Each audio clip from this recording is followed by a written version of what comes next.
Class 2 এর English গ্রামারের lesson 5 পড়ানো হবে। সেন্টেন্স, এটা তোমাদের আগে কাজ চলে গেছে কিন্তু ভিডিওটা করা হয়নি। আজকে আমি লেসন 5 আর লেসন 6 দুটো পড়িয়ে দেব। লেসন 5 এ কি আছে? সেন্টেন্স। তাহলে প্রথমে আমাদের কি পড়তে হবে? কোনটা জানতে হবে? সেন্টেন্স কাকে বলে? সেন্টেন্সের বাংলা অর্থ কি? বাক্য। সেন্টেন্স মানে বাক্য। তাহলে সেন্টেন্স বা বাক্য কাকে বলে? উদাহরণ দাও। কয়েকটি ওয়ার্ড পাশাপাশি যখন কয়েকটি ওয়ার্ড পাশাপাশি বসে মনের ভাব সম্পূর্ণরূপে প্রকাশ করে তখন সেই ওয়ার্ড সমষ্টিকে সেন্টেন্স বা বাক্য বলে। যখন কয়েকটি ওয়ার্ড পাশাপাশি বসে মনের ভাব সম্পূর্ণরূপে প্রকাশ করে তখন সেই ওয়ার্ড সমষ্টিকে সেন্টেন্স বা বাক্য বলা হয়। A sentence is a group of words that makes complete sense. ঠিক আছে, একটি সেন্টেন্স কি করবে? সম্পূর্ণরূপে সেন্স, তোমার মনের ভাবটা প্রকাশ করবে। এখানে দেখো মনে রাখতে আছে একটি বাক্য সবসময় ক্যাপিটাল লেটার দিয়ে শুরু হয় আর একটি বাক্যের শেষ অংশে সাধারণত ফুল স্টপ ব্যবহার হয়। তাহলে একটা সেন্টেন্স গঠন করতে গেলে প্রথমে আমাদেরকে কি দুটো জিনিস মনে রাখতে হবে। বাক্যটা যখন গঠন করা হবে তখন সেটা কিন্তু ক্যাপিটাল লেটার দিয়ে শুরু হয়, প্রথম অক্ষরটা ক্যাপিটাল লেটার হয় আর প্রত্যেকটা বাক্যের শেষে সাধারণত কি ফুল স্টপ ব্যবহার করা হয় ইংরাজির ক্ষেত্রে, আর বাংলার ক্ষেত্রে দাঁড়ি ব্যবহার করা হয়। তারপরে আছে দেখো কোনটা সেন্টেন্স আর কোনটা সেন্টেন্স নয়। যেমন আছে দেখো the earth is round, the earth is round, এটা কি পুরোটাই একটা সেন্টেন্স। পৃথিবীটা হয় গোল, এটা কি হলো? পুরোটা একটা সেন্টেন্স। কিন্তু দ্য আর্থ, পৃথিবীটি, এটা কি কোনো সেন্টেন্স হলো? পৃথিবীটি, এটা কোনো কথা হলো না। এরপরেও দেখো কোনো ওয়ার্ড নেই বা আগেও কোনো ওয়ার্ড নেই, তাহলে এটা কোনো বাক্য হলো না। লিভস আর গ্রিন, পাতা কি হয়? পাতার রং সবুজ। লিভস আর, এটা কোনো বাক্য? এটা কোনো বাক্য নয়। হি ইজ রিডিং, সে পড়ছে, এটা হলো একটা সেন্টেন্স। আর কোনটা সেন্টেন্স নয়? হি ইজ, সে হয়, এটা কোনো কি সেন্টেন্স হলো না। আই লাভ মাই ফাদার, আমি আমার বাবাকে ভালোবাসি, এটা একটা সেন্টেন্স হলো। আই লাভ মাই, এটা কি কোনো সেন্টেন্স নয়। তাহলে কোনো সেন্টেন্স গঠন করার আগে প্রথমে আমাদের কি করতে হবে? যে কোনো সেন্টেন্স গঠন করার আগে প্রথমটা ক্যাপিটাল লেটার দিয়ে শুরু হয়। আর উপরের বাক্যগুলি ভালোভাবে লক্ষ্য করলে দেখা যায় ওয়ার্ড পাশাপাশি বসলেই সেন্টেন্স হচ্ছে না। এই উপরের এই যে ঘরটা আছে সেন্টেন্স আর সেন্টেন্স নয়, এটা কিন্তু তোমরা দেখলেই বুঝতে পারবে কোনো ওয়ার্ড পাশাপাশি বসলেই কিন্তু সেন্টেন্স হয় না, ওয়ার্ডটাকে সাজাতে হবে তবেই সেটা সেন্টেন্স। সেন্টেন্সের কয়টি অংশ কি কি? সেন্টেন্সের দুটি অংশ, সাবজেক্ট বা উদ্দেশ্য, প্রেডিকেট বা বিধেয়। তাহলে সেন্টেন্স গঠন করব কিভাবে? সেন্টেন্স গঠন করলে সেই সেন্টেন্সটার মধ্যে দেখতে হবে সাবজেক্ট আর প্রেডিকেট আছে কিনা। সাবজেক্ট হচ্ছে উদ্দেশ্য, যাকে উদ্দেশ্য করে বলা হয়, আর প্রেডিকেট হচ্ছে বিধেয়, যে উদ্দেশ্যে বলা হচ্ছে। তাহলে সাবজেক্ট হচ্ছে আই, এখানে সাবজেক্ট আর প্রেডিকেট দেখো এখানে ঘর করে দেয়া আছে, কিছু দেয়া আছে।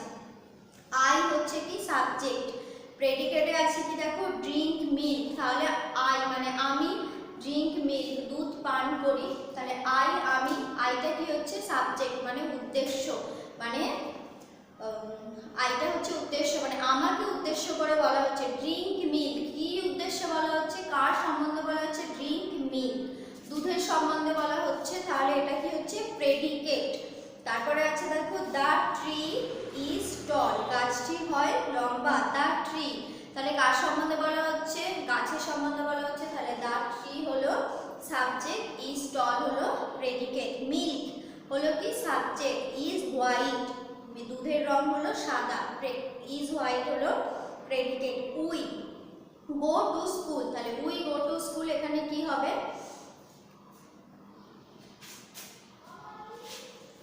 উই গো টু স্কুল,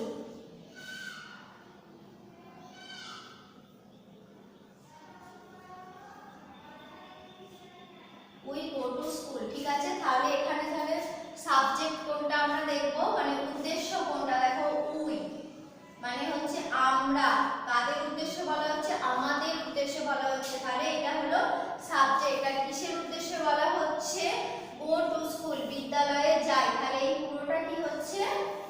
দুটোটা হচ্ছে প্রেডিকেট। তাহলে একটা সেন্টেন্স গঠন করতে গেলে আমাদের কি ব্যবহার করতে হবে? একটা উই গো টু স্কুল, এই পুরো সেন্টেন্সটা গঠন করতে গেলে আমাদের কি দেখতে হবে? সাবজেক্ট আর প্রেডিকেট। ঠিক আছে, সাবজেক্ট আর প্রেডিকেট নিয়েই কিন্তু একটা সেন্টেন্স গঠন করা হয়। সাবজেক্টের সেন্টেন্সের মধ্যে সবসময় সাবজেক্ট আর প্রেডিকেট থাকবে, না হলে কিন্তু সেটা সেন্টেন্স হবে না। সাবজেক্ট হচ্ছে উদ্দেশ্য, যাকে উদ্দেশ্য করে বলা হচ্ছে, আর প্রেডিকেট মানে হচ্ছে বিধেয়, যার উদ্দেশ্যে বলা হচ্ছে। ঠিক আছে, এর পরের পাতা 25 পাতাতে দেখবে সেন্টেন্স কাকে বলে, উদাহরণ দাও, সেন্টেন্সের কয়টি অংশ কি কি এইগুলো করবে। এগুলো সব সিডব্লিউ করিয়ে দেওয়া হয়েছে। 27 পাতায় লেসন 6 এ আসছে নাউন সিঙ্গুলার অ্যান্ড প্লুরাল। ঠিক আছে, সিঙ্গুলার অ্যান্ড প্লুরাল। নাম্বার মানে সংখ্যা বা বচন। নাম্বার মানে সংখ্যা বা বচন। নাম্বারকে দুই ভাগে ভাগ করা যায়, এক হলো সিঙ্গুলার আর দুই হলো প্লুরাল। সিঙ্গুলার মানে হলো এক বচন, প্লুরাল মানে হলো বহু বচন। সিঙ্গুলার নাম্বার একটি মাত্র প্রাণী বা বস্তু বোঝালে সিঙ্গুলার নাম্বার হয় অ্যান অ্যাপেল, ওয়ান বুক। একটি মাত্র প্রাণী বা বস্তু বোঝালে কি হয়? এক বচন হয়। সেটাকে ইংরেজিতে কি বলছে? Singular number. তাহলে একটি মাত্র বস্তু, প্রাণী, যা ইচ্ছা বোঝালে সিঙ্গুলার নাম্বার হয়।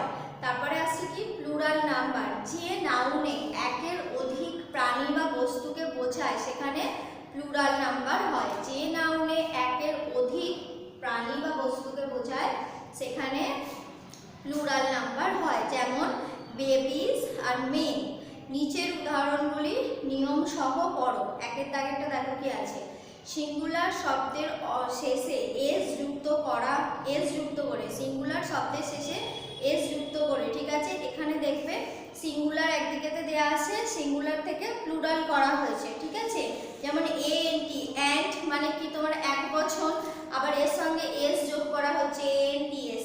অ্যান্টস মানে অনেকগুলি পিঁপড়ে হয়ে যাচ্ছে। ঠিক আছে, প্লুরাল, বহু বচন। তারপরে আছে দেখবে ফ্লাওয়ার, FLOWER, ফ্লাওয়ার, এটা সিঙ্গুলার এক বচনে আছে, এটাকে প্লুরাল করতে গেলে এস যোগ করতে হবে, FLOWERS, flowers.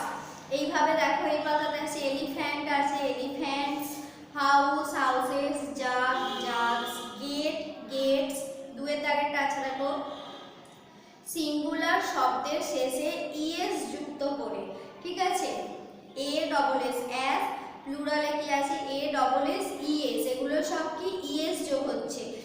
SSS, Fox, foxes, mango, mangoes, gas, gases, potato, potatoes, class, classes. ঠিক আছে, এখানে এক বচন থেকে বহু বচন পড়া হচ্ছে। তিনেরটা দেখো সিঙ্গুলার শব্দের শেষে ওয়াই থাকলে ওয়াই এর স্থানে IES যুক্ত করা হয়। তাহলে সিঙ্গুলার শব্দের শেষে এইগুলো তোমাদের কিন্তু শুধুমাত্র মুখস্থ করে রাখতে হবে, মনে রাখতে হবে। যেমন এখানে দেখো তোমরা LADY, লেডি আছে, শুধু এস যোগ করে দিলে কিন্তু হবে না। এইগুলোরও কিন্তু একটা নিয়ম আছে। সিঙ্গুলার শব্দের শেষে ওয়াই থাকলে সেখানে যখন সেটা প্লুরাল হবে মানে বহু বচনে হবে, সেই ওয়াই এর জায়গায় কিন্তু IES যোগ হবে। সিঙ্গুলার শব্দের শেষে যেমন LADY, লেডি, দেখো সিঙ্গুলার শব্দের শেষে ওয়াই আছে। এই ওয়াই আছে মানে এটাকে যখন আমরা প্লুরালে করব তখন কি যোগ হবে? IES যোগ হবে, LADIES। হয়ে গেল কি? বহু বচন। ওয়াই আছে যে ওয়াইয়ের পরে শুধু এস বসিয়ে দেব, কিন্তু হবে না। এইগুলো কিন্তু একটা নিয়ম, এগুলো সম্পূর্ণটা তোমাদের মনে রাখতে হবে, তাহলে এক বচন থেকে বহু বচনে হয়ে গেল। যেমন আছে স্টোরি, STORY, স্টোরি, এখানে তাহলে ওয়াইটা উঠে যাবে, STORIES, স্টোরিজ হয়ে যাবে। বেবি আছে, বেবি সিঙ্গুলারে আছে বেবি, প্লুরালে বেবিজ, BABIS, বেবিজ।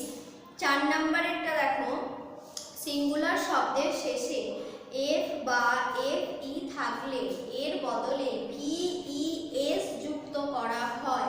তাহলে এটা হচ্ছে সিঙ্গুলার শব্দের শেষে এফ অথবা এফ ই থাকলে এর বদলে কি যুক্ত করা হয়, ভি ই এস যুক্ত করা হয়। সব ক্ষেত্রেই কিন্তু এস হবে না, সেই জন্য তোমাদের সবটাই কিন্তু এগুলো মুখস্থ মানে মনে রাখতে হবে, মুখস্থও নয় নিজেদের ব্রেনে মনে রাখতে হবে।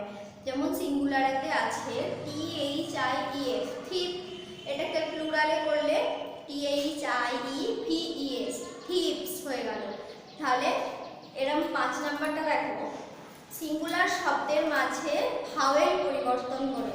এটা আবার সিঙ্গুলার শব্দের মধ্যিখানে যে ভাওয়েলগুলো থাকবে সেই ভাওয়েলটা পরিবর্তন করে বসাতে হবে, ভাওয়েলগুলো পরিবর্তন হয়ে যাবে। যেমন F double O T, foot আছে, F double O T foot আছে, এটা সিঙ্গুলারে আছে F double O T foot, এটাকে প্লুরাল করতে গেলে এফ ডবল ই টি হয়ে যাবে। দুটো ভাওয়েলের মাঝখানে দুটো ভাওয়েল যে আছে সেগুলো সব ই হয়ে যাবে, ভাওয়েল পরিবর্তন হয়ে যাবে, F double E T fit.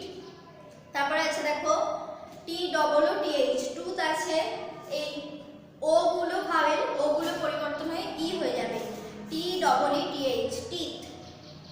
এরকম পরের পাতায় 30 পাতাতেও যেমন দেখো 6 দাগেরটা, কতগুলি নাউনের সিঙ্গুলার ও প্লুরাল কোনো পরিবর্তন হয় না। যেমন S H double E P, sheep, এটা প্লুরালে কিন্তু পরিবর্তন হয় না, S H double E P CP হয়।